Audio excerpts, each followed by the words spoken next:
Thank you very much. Okay, folks, I want to engage you in a business agility case study. Here's what I want you to do. Imagine a company with more employees than Walmart, more fulfillment centers than Amazon, more market cap than Apple, more customers than McDonald's, all right?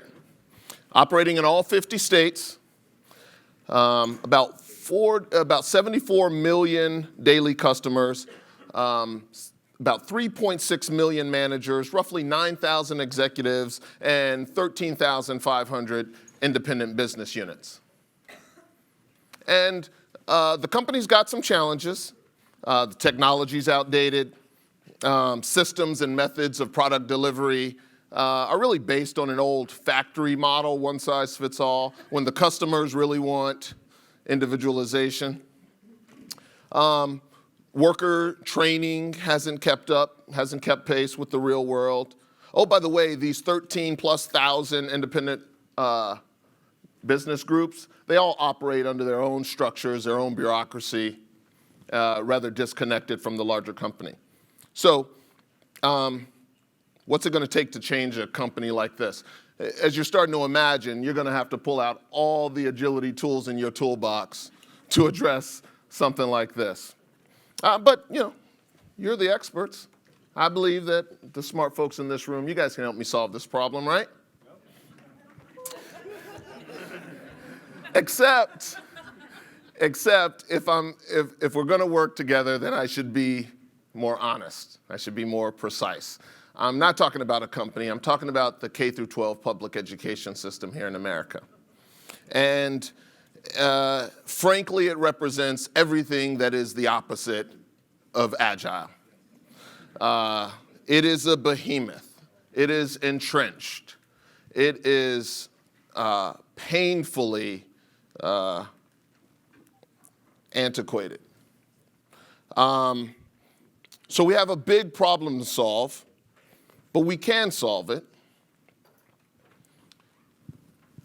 But does this look like the face of a satisfied customer to you? And let me be clear, students are the primary customer of the public education system. Here's what's sadder than this face. The fact that it doesn't work optimally for any of the stakeholders. Not the students, not the parents, not the educators who are working hard trying to teach the kids, not we, the tax-paying public, and certainly not you. You're the business leaders who rely on the public education system as a pipeline of talent into your companies and into society, frankly. So let me back up and tell you why I'm here. My name is Jason Gaulden. I'm with a nonprofit called America Succeeds. We're a national coalition of business leaders who are dedicated and engaged in modernizing the education system and making sensible workforce pathways for all students.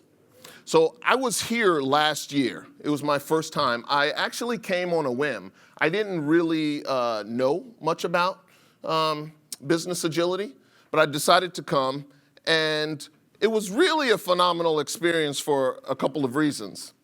I thought I knew what agility meant, but I didn't.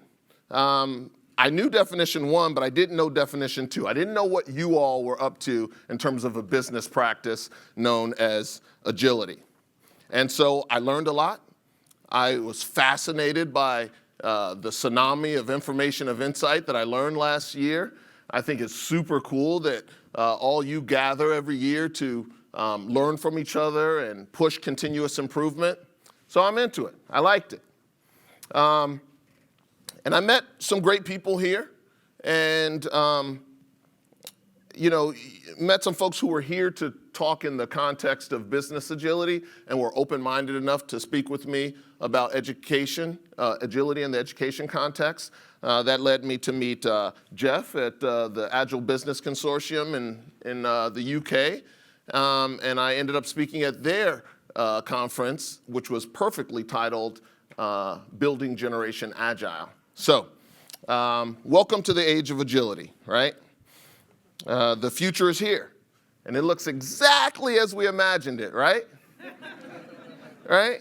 Let me ask a quick question. By a show of hands, anybody of you, anyone here have a Roomba or some other robot that cleans up after you? Yeah? We saw that coming. Back in the 60s, we knew that we'd have robots cleaning up after us, right? Because the Jetsons said so, right?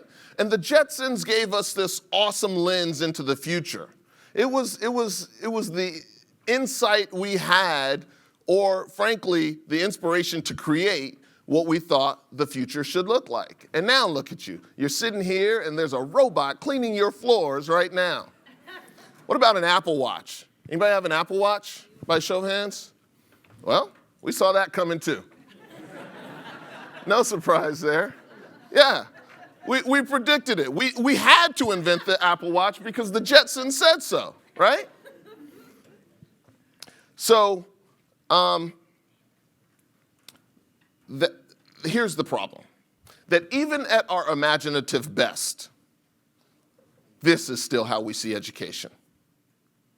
Still, students in rows, still, sterile environment, still, unengaging, a teacher at the front of the room. Although, for some reason, we've decided to replace humans with teaching robots. And oh, by the way, for God's sake, we're still using chalk. Did we not have the confidence that we could innovate some other writing utensil? Listen, from the Flintstones to the Jetsons, you can see the challenge, right? We struggle to reimagine education. As a society, we have a hard time seeing how to deliver education in a new and different way. And that's painful, frankly. So we wrote a report about it. It's called The Age of Agility: Education Pathways for the Future of Work. And in this report, we try to address both the moral and the economic imperative of modernizing our education system. Because frankly, if we expect students and workers to be agile and responsive and critical thinkers and problem solvers, then so too must be the institutions that prepare them, right? And so we set along a journey to kind of address the fact that the world is changing fast and our education system is not keeping up. So we had to give people a glimpse of what the future looks like. And you all know this stuff, but we had to teach it to an audience who's not as advanced and high-tech as you good folks, right?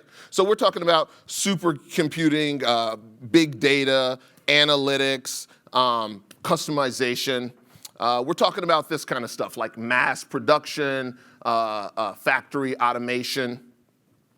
And then this is a real interesting one. This is where an example of automation meeting artificial intelligence in a really big way. We're talking about the cranes and the lifts and the transport vehicles, the sorting, storage, retrieval systems. This is all done by a digital brain that has essentially kicked humans out of the process. This is a fully automated port with a digital brain that can do logistics better than any human possibly could. Here's another. We ready for this? Invasive surgery done by a machine. Another example of advanced technology, automation, and artificial intelligence coming into our lives in a very real way. Oh. How many of you rode in an autonomous vehicle before and lived to tell about it? There's a few of us. Interesting times, right? And to be clear, I actually do have a lot of confidence in science and technology. I do have a lot of trust in where we are going to make our lives better by way of technology. But to be clear, it's not about the technology and the science. It's about the humans that create it and maintain it and innovate it, right? So here's the stark reality. Here's what we know. Learning is earning, right? The more education you have, the less susceptible you are to being automated out of a job. There's a few hacks in the system, right? If you get the right kind of technical degree, and if you continue to be upwardly mobile in your career, there's some hacks around it. But generally speaking, it is still a good idea that the more education you have, the better, right? But not this, not factory model education, not this unengaging stuff. We need to learn how to turn this into this, right? This is who you want. This is the engaged learner. This is who you want showing up in the future, because this student now is your coworker tomorrow, maybe even your boss. And how cool would it be if she arrived onto the scene not only ready to work, but inspired to work? There's a formula for that. In the education context, here's our formula for agility. It's the three R's plus the 4 C's. Of course they need the basics. Of course they need reading, writing, arithmetic. That's going to cover a baseline technical skill set. But they also need the 4 C's: critical thinking, communication, collaboration, creativity. This is the formula for agility, because here's the reality. The whole idea of workforce value and longevity has changed. Gone are the days when you can expect one degree or one skill or even one industry to carry you through a career. No, it has fundamentally changed. Now everyone has to get comfortable with the notion of lifelong learning, continually upskilling, continually retooling, and being agile, being able to be responsive. So, now what? We put out the Age of Agility report, and what I'm most proud of is that it really got us out of this, this really divisive, cliquish debates in education, reform versus the status quo, districts versus the charter schools. Like, all those just lead to people being in their ideological camps. And we were able to introduce and inject a new language that made it more accessible and made it more collaborative. We don't want to talk about the divisions in education. We want to talk about how everyone has a part to play in modernizing our education system. Everyone should be able to see themselves in this mission. So, the report was so well received, we decided to take it on the road. And frankly, in the report itself, it's free and available for download at ageofagility.org. But in the report, we actually didn't even presume we knew all the answers. We didn't presume that we weren't so presumptuous to think that we had all the fixes. But what we did know is that business leaders like you and educators who are tired of the old system, in every city, were trying to do things differently and trying to innovate what needs to happen in education. So we took our show on the road. We convened 10 Age of Agility summits. These were highly localized conversations about the future of work. But we convened business, education, and policy leaders in the same place at the same time so that they could be having a sensible conversation as opposed to talking at each other. Over 1,200 participants in the tour. A bunch of governors' offices showed up at our summits.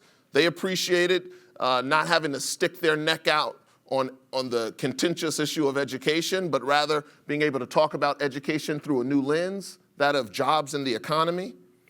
So 79% of the folks at our events gave our current system the grade of a C or a D. And 82% declared that it would take a major overhaul in order to fix our struggling education system.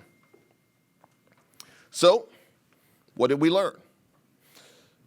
This is the beauty of crowdsourcing, right? Not thinking you have all the answers, but going to the people who do. So what we learned is that to build an agile education system, it has 3 components. 1, agile learners. This means students will emerge with the requisite technical skill set and the agility mindset to be effective problem solvers and lifelong learners. It means that educators, teachers, they have to be really good at two things, both teaching students and being students, right? Because just like every other career field, teaching too is going to require constant upskilling and retooling. And then agile systems itself. This means an education system that focuses more on competency and individualization and really permeability between the in-school experience and the hands-on work experience. We believe in intentionally blurring those lines. So success in this ambitious goal really requires you all, the business community. Really, it does. You need to see yourself in this. You are the end users of the education system. This is your talent pipeline that I'm talking about. Again, it's the moral imperative and the economic imperative. This is not really a choice. We have to solve this problem. And from our view, business should be at the center of that. So, your conference planners asked the exact right question. Is your business ready to thrive in a volatile and unpredictable market? So I would contend that until we go upstream and fix the talent pipeline from the beginning, starting at early grades and the K-12 education system, I think the answer has to be no, right? That's not to say that you haven't found Band-Aids and workarounds and temporary solutions. You have to, right, to survive your business. You need talent. You're finding ways to either attract or build your own talent. But unless we fix it at the root, it's always going to be a temporary fix. So you're all familiar with this fork in the road decision. Do we do that internally or do we do that externally? There's lots of examples of folks who build the infrastructure in their company to be better at identifying the skill sets needed, better at providing the training that your employees need to do the job and be productive. And then there's external, right? Partnering with learning organizations or skills-based camps, colleges, universities, community colleges, boot camps, apprenticeships. You could do the external method as well. There's an interesting anecdote that I'll use. It's the largest retailer in the world.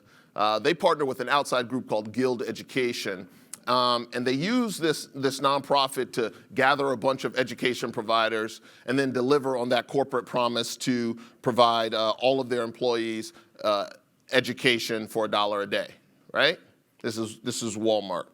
And the employees there would be wise to take them up on that because think about it. Does Walmart really need humans to clean their floors? To serve as cashiers? To even stock their shelves? The answer is no. But there's another way. You can blaze your own trail. It's not a fork in the road decision. If a business is creative and innovative enough, you can build your own talent pipeline in a smart way. And there's an example of it I'll use really quick, Toyota. Toyota in Kentucky built a huge manufacturing plant and learned the hard way that the talent they expected to come zooming in to fill all these great jobs, it wasn't there. So they had that fork in the road decision. Build it internally, partner with outsiders? No. They decided to go upstream. They decided to go to the K-12 education system and retool and help those educators rebuild the curriculum in ways that were universally beneficial to students, not just selfishly for the company. That's a quick example. So my word to you is dare to take an active role in building Generation Agile. Businesses can't really talk about the future of work without talking about the future of education. And you can't really talk about embedding agility into the business environment without talking about building agility into the educational environment as well. So that's the word. That's how we tackle the key question. How do we plan for an unpredictable future And how do we thrive in uncertain markets? Ladies and gentlemen, you know better than anyone that the answer is agility.